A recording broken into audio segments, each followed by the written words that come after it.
Today, I'm going to be ranking the best and worst Nvidia graphics cards. Now, with Nvidia, I have mixed feelings because I think they have the best graphics cards in the entire market, but they also have the worst ones. So today, I'm going to be ranking them from D tier all the way up to S tier, and I'm going to be explaining the reason for each graphics card. My name is Valentino, and you will have the links to my top graphics cards from Nvidia for different budgets and different resolutions down below in the video description. With that being said, let's start. So, with the first graphics card that I'm going to be ranking is the RTX 3050 6GB version. Now, keep in mind that all of these graphics cards are not from the used market, so everything here is brand new, and these are GPUs that you can buy right now. So, I'm going to be making an entire video for used graphics cards, but these ones are only brand new. Now, the RTX 3050 6GB version is going into my D tier. The reason why it's going into my D tier is because I do not like the level of performance that you get with this graphics card. I see the use of it because if you don't want to buy a graphics card from the used market and you want a very cheap GPU that's compatible with basically any PC because it doesn't require a lot of power, it is very small, you can basically fit this graphics card into the oldest Dell Optiplex out there and also very old system, so you can buy basically a $200 PC and put this graphics card in there. That's the main use that I see for this GPU. That being said, I don't think it's worth the value and I wouldn't buy this graphics card and I wouldn't recommend you buying it. So for that reason, it's going into my D tier, and the RTX 3050 8GB version is also going to my D tier, but slightly above the 6GB version because it has a better performance by a big margin in my opinion, and it has 2 more extra gigs of VRAM. The bad thing about this graphics card is the price, and I just want to say that there's not such a thing as a bad graphics card. It's more about the pricing. So if this graphics card, the 3050 8GB version, was, I don't know, $150,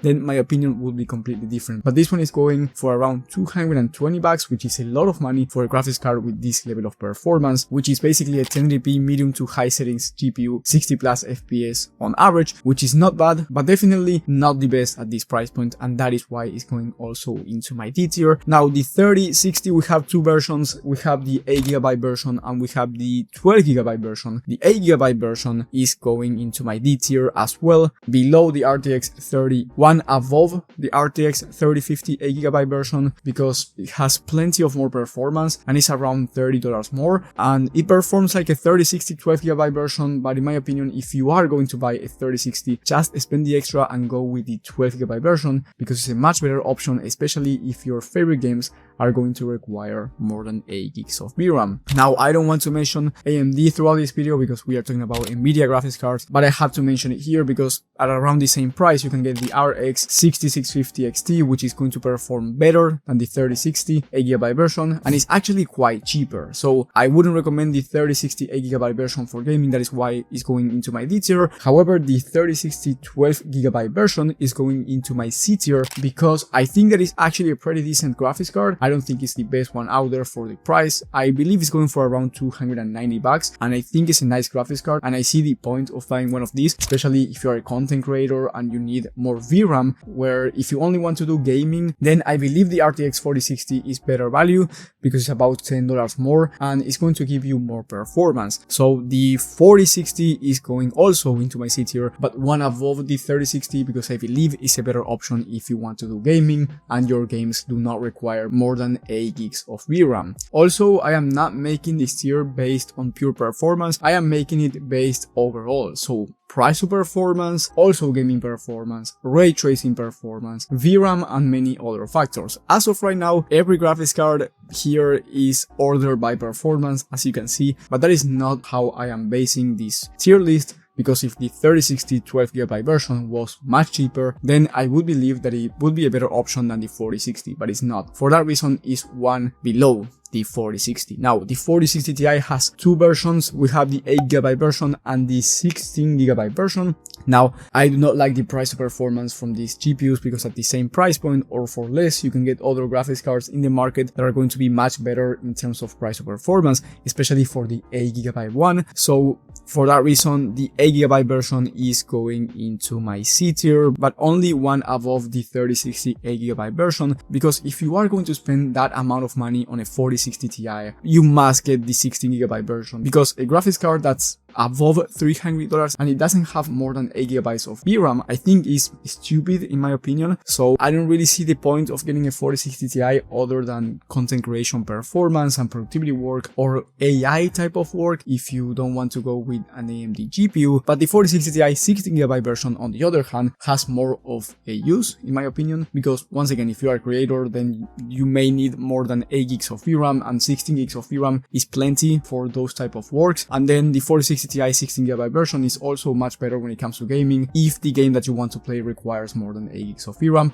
So both will give you about the same performance, but the 16GB version is much better when it comes to 1440p for now. And also if you want a GPU that will last you a couple of years for 1440p if you want to play the latest AAA titles down the line. So the 4060 Ti 16GB version is going once again into my C tier, but it's going top 1 in my C tier because I believe even though you can get better graphics cards, I can see the use of it and I can see someone buying this graphics card depending on their needs. Even though if you want just gaming, I would recommend a different one, and that is why it's in my C tier. I do see why someone would buy it. Now we have the RTX 4070, which is going into my V tier. I believe this is a nice graphics card. The only thing that I do not like about this graphics card is those 12 gigs of VRAM because you are spending more than $500, but I do like this graphics card in terms of price to performance. However, I do believe that if you have around $530 to spend on a GPU, you might as well spend around $590 to $600 and get the 4070 Super. That's why it's going into my B tier, but above the 4070 because you get a better level of performance. And once again, the 4070 Super is not perfect either because it doesn't have more than 12 gigs of VRAM, which is my complaint for this graphics card, but it's very nice in terms of performance. You can play at 1440p Ultra and you can also play at 4K if you turn on the DLSS, and I'm talking about high demanding titles because if you want to play, I don't know, GTA 5 or games of that nature, then 4K is going to be perfectly fine, native resolution.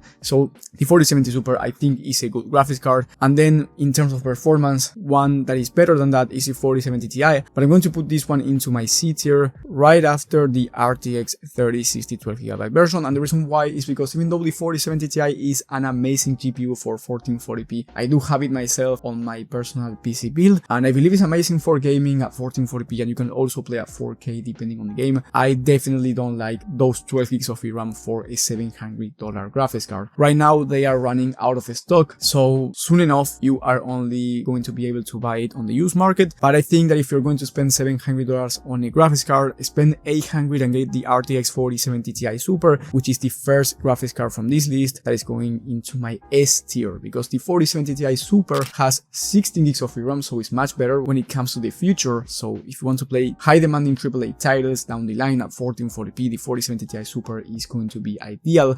And then you can also play at 4K 70 plus FPS on average with no issues. So I believe the 4070 Ti Super is actually the best price to performance GPU that Nvidia has, because you get a top tier level of performance and not just native resolution but also with ray tracing on. You can play with DLSS at 4K. There are plenty of features from this graphics card that I like. It's also pretty good when it comes to content creation and productivity work type of performance. So the 4070 Ti Super is definitely going into my S tier, because remember, I am not ranking this based on just performance, I am ranking this based overall. Now after that we have the 4080, which is slightly faster than the 4070 Ti Super. Right now it's going for a higher price than the 4080 Super. For that reason it's going into my B tier, just because maybe you can get a nice deal if you see that, I don't know, $900, but that hasn't happened yet. So for that reason it's going to my B tier. If you can find it at a better deal than the 4080 Super, then I think it's a nice graphics card. It is very nice for 4K, but again, the 4080 Super is cheaper right now and it is slightly faster, even though I think both have around the same performance. And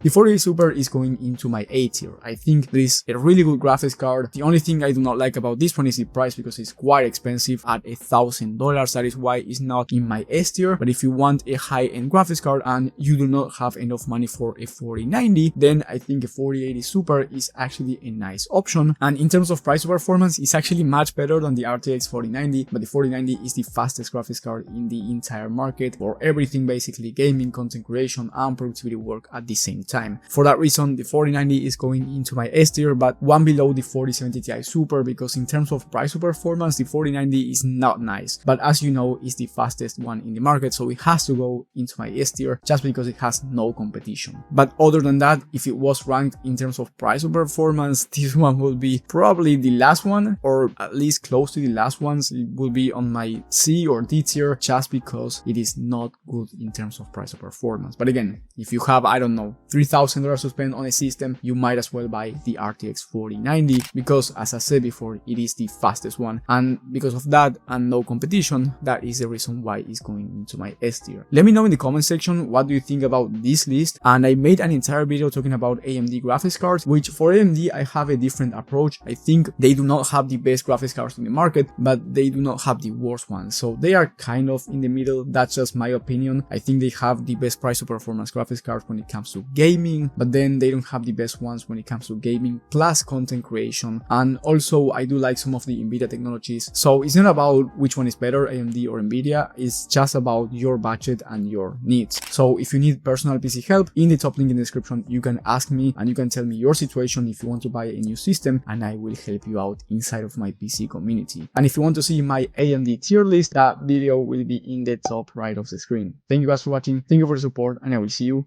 on the next one.